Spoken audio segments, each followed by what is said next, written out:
Brought to you by V-Guard, co-powered by Sensodyne and Vimal. ಬಾಯಲ್ಲಿ ಹೇಳಿ ಕೇಸರಿ. Associate sponsor Ultratech Cement. Co-sponsored by Saptagiri NPS University. ಇನ್ನು ಮಂಡ್ಯದಲ್ಲಿ star Chandru ಸೋಲಿನಿಂದ ಮುಖಭಂಗವನ್ನ ಅನುಭವಿಸಿದ್ರ ಹಾಗಾದ್ರೆ ಚಲುವರಾಯಸ್ವಾಮಿ ಅನ್ನುವಂಥದ್ದು ಈಗಿರುವಂತಹ ಪ್ರಶ್ನೆ. ಸೊ ಹಾಗಾಗಿ ಬಹುಶಃ ರಾಜೀನಾಮೆ ಏನಾದರೂ ಕೊಡ್ತಾರಾ ಚಲುವರಾಯಸ್ವಾಮಿ? ಈ ಪ್ರಶ್ನೆಗಳು ಈಗ ಹರಿದಾಡ್ತಾ ಇವೆ. ಸೋಲಿನ ಹೊಣೆ ಹೊರ್ತಾರಾ ಕೃಷಿ ಸಚಿವ ಚಲುವರಾಯಸ್ವಾಮಿ? ಮಂಡ್ಯ ರಾಜಕೀಯ ವಲಯದಲ್ಲಿ ಇಂಥದ್ದೊಂದು ಚರ್ಚೆ ಈಗ ಸ್ಟಾರ್ಟ್ ಆಗಿದೆ. ಬಟ್ ಇದಕ್ಕೆ ಕಾರಣ ಒಂದು ವಿಡಿಯೋ. ರಾಜೀನಾಮೆ ಬಗ್ಗೆ ಚಲುವರಾಯಸ್ವಾಮಿನೇ ಮಾತಾಡಿರುವಂತಹ ಒಂದು ವಿಡಿಯೋ ಈಗ ವೈರಲ್ ಆಗ್ತಾ ಇದೆ. ಭಾಷಣದ ಸಂದರ್ಭದಲ್ಲಿ ಚಲುವರಾಯಸ್ವಾಮಿಯವರು ಹೇಳಿದಂತಹ ಒಂದು ಮಾತು. ಈ ಚುನಾವಣೆಯ ಫಲಿತಾಂಶ ಸ್ಫೂರ್ತಿ ಕೊಡದೇ ಇದ್ರೆ ಬಹುಶಃ ನನಗೆ ಹೆಂಗೆ ಎನರ್ಜಿನೂ ಬರಲ್ಲ, ಮನಸ್ಸೂ ಬರಲ್ಲ, ಕೆಲಸ ಮಾಡ್ಲಿಕ್ಕೂ ಆಗಲ್ಲ.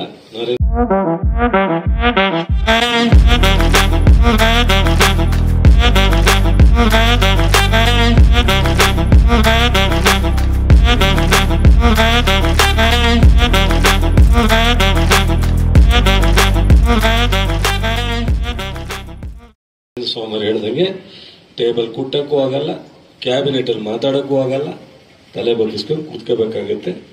ಬಹಳ ಹೆಚ್ಚು ಅಂದ್ರೆ ಯಾವ ಬೇಡ ಬಿಡಪ್ಪ ಅಂತ ರಾಜೀನಾಮೆ ಕೊಟ್ಬಿಟ್ಟು ಮನೆ ಶಾಸಕರಾಗಿ ಕೆಲಸ ಮಾಡಬೇಕಾಗುತ್ತೆ. ಈ ಚುನಾವಣೆಯ ಫಲಿತಾಂಶ ಸ್ಫೂರ್ತಿ ಕೊಡದೇ ಇದ್ರೆ ಬಹುಶಃ ನನಗೆ ಹೆಂಗೆ ಎನರ್ಜಿನೂ ಬರಲ್ಲ, ಮನಸ್ಸೂ ಬರಲ್ಲ, ಕೆಲಸ ಮಾಡ್ಲಿಕ್ಕೂ ಆಗಲ್ಲ. ನರೇಂದ್ರ ಸ್ವಾಮಿ ಹೇಳ್ದಂಗೆ ಟೇಬಲ್ ಕುಟ್ಟಕ್ಕೂ ಆಗಲ್ಲ, ಕ್ಯಾಬಿನೆಟ್ ಅಲ್ಲಿ ಮಾತಾಡಕ್ಕೂ ಆಗಲ್ಲ, ತಲೆ ಬಗ್ಗಿಸ್ಕೊಂಡು ಕೂತ್ಕೋಬೇಕಾಗತ್ತೆ. ಬಹಳ ಹೆಚ್ಚು ಅಂದ್ರೆ ಯಾವ ಬೇಡ ಬಿಡಪ್ಪ ಅಂತ ರಾಜೀನಾಮೆ ಕೊಟ್ಬಿಟ್ಟು ಮನೆ ಶಾಸಕರಾಗಿ ಕೆಲಸ ಮಾಡಬೇಕಾಗುತ್ತೆ. ಈ ಚುನಾವಣೆಯ ಇವತ್ತು ರಾಜ್ಯಪಾಲರನ್ನು ಭೇಟಿ ಮಾಡಿದ ಬಳಿಕ ಮತ್ತೆ ಏನು ಹೋರಾಟ ನಿಮ್ದು?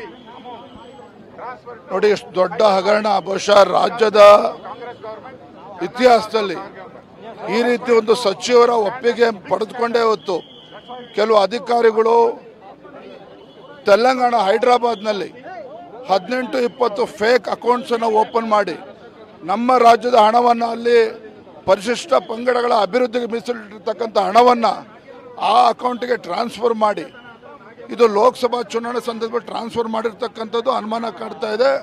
ಮೊದಲೇ ಅವ್ಯವಹಾರ, ಅದು ಕೂಡ ಲೋಕಸಭಾ ಚುನಾವಣೆಯಲ್ಲಿ ಅಲ್ಲಿ ಅಕೌಂಟಿಗೆ ಟ್ರಾನ್ಸ್ಫರ್ ಮಾಡಿ ದುಡ್ಡು ಡ್ರಾ ಮಾಡಿಕೊಂಡು ಚುನಾವಣೆಗೆ ಬಳಸಲಾಗಿದೆ ಅನ್ನುವ ಆರೋಪವನ್ನು ಕೂಡ ನಾವು ಮಾಡ್ತಾ ಇದ್ದೇವೆ. ಹಾಗಾಗಿ ನಾವು ಇವತ್ತು ರಾಜ್ಯಪಾಲರನ್ನು ಭೇಟಿ ಮಾಡಿ ಒತ್ತಾಯನ ಮಾಡ್ತಾ ಇದ್ದೇವೆ. ಮಾನ್ಯ ಮುಖ್ಯಮಂತ್ರಿಗಳಿಗೆ ಗೌರವಾನ್ವಿತ ರಾಜ್ಯಪಾಲರು ಆದೇಶ ಮಾಡಬೇಕಾಗ್ತದೆ. ಸಚಿವರ ರಾಜೀನಾಮೆಯನ್ನು ತತ್ಕ್ಷಣ ತೆಗೆದುಕೊಳ್ಬೇಕು. SITಯಿಂದ ಯಾವುದೇ ರೀತಿ ನ್ಯಾಯ ಸಿಗೋದಕ್ಕೆ ಸಾಧ್ಯ ಇಲ್ಲ. CBI ಅವರು ಈಗಾಗಲೇ ಯೂನಿಯನ್ ಬ್ಯಾಂಕ್ ಆಫ್ ಇಂಡಿಯಾ ಅವರ ಪತ್ರದ ಮೇಲೆ FIR ರಿಜಿಸ್ಟರ್ ಮಾಡಿದ್ದಾರೆ. ತಡ ಮಾಡ್ದೇನೆ ರಾಜ್ಯ ಸರ್ಕಾರನು ಕೂಡ CBIಗೆ ಇನ್ವೆಸ್ಟಿಗೇಷನ್ ಹಸ್ತಾಂತರ ಮಾಡಬೇಕು. ಅವರು ಹಠ ಹಿಡಿದು ಸಚಿವ ಸ್ಥಾನದಲ್ಲಿ ಮುಂದುವರಿದರೆ ರಾಜೀನಾಮೆ ಕೊಡದೆ ನಿಮ್ಮ ಹೋರಾಟಕ್ಕೆ ಮಣಿಯದೆ ಉದ್ಭವನ ಇಲ್ಲ ರೀ. ನಾವು ಮುಂದಿನ ಹಂತದ ಹೋರಾಟವನ್ನು ಈಗಾಗಲೇ ರೂಪಿಸಿದ್ದೇವೆ. ಮುಂದಿನ ವಾರ ಗಾಂಧಿ ಪ್ರತಿಮೆ ಮುಂದೆ ಎಲ್ಲ ನಮ್ಮ ಶಾಸಕರು ಸತ್ಯಾಗ್ರಹ ಮಾಡೋರಿದ್ದೇವೆ. ಅದಾದ ನಂತರ ರಾಜ್ಯಾದ್ಯಂತ ಹೋರಾಟವನ್ನು ಮಾಡ್ತೇವೆ. ನಾಳೆ ರಾಹುಲ್ ಗಾಂಧಿ ಕೂಡ ಬರ್ತಿದ್ರು, ಹಾಗೇನಾದ್ರೂ ನೀವು ಹೋರಾಟ ಮಾಡ್ತೀರಾ? ನೋಡ್ರಿ, ಯಾವನಾರ ಬರಲಿ, ಅದೆಲ್ಲ ಪ್ರಶ್ನೆ. ಇವತ್ತು ದೊಡ್ಡ ಅವ್ಯವಹಾರ ಆಗಿದೆ. ಭ್ರಷ್ಟಾಚಾರದ ಬಗ್ಗೆ ಉದ್ದುದ್ದ ಭಾಷಣ ಬಿಗುತ್ತಿದ್ದಂಥ ಸಿದ್ದರಾಮಯ್ಯನವರು, ಕಾಂಗ್ರೆಸ್ ಪಕ್ಷ, ಕಾಂಗ್ರೆಸ್ ಸರ್ಕಾರ, ಮುಖ್ಯಮಂತ್ರಿಗಳ ಮೂಗಡಿಯಲ್ಲಿ ಎಷ್ಟು ದೊಡ್ಡ ಬ್ರಹ್ಮಾಂಡ ಭ್ರಷ್ಟಾಚಾರ ನಡೆದಿದೆ. ಇದಕ್ಕೆ ನಾವು ಉತ್ತರವನ್ನು ಕೇಳ್ತಾ ಇದ್ದೇವೆ, ನೀಡಬೇಕಾಗ್ತದೆ.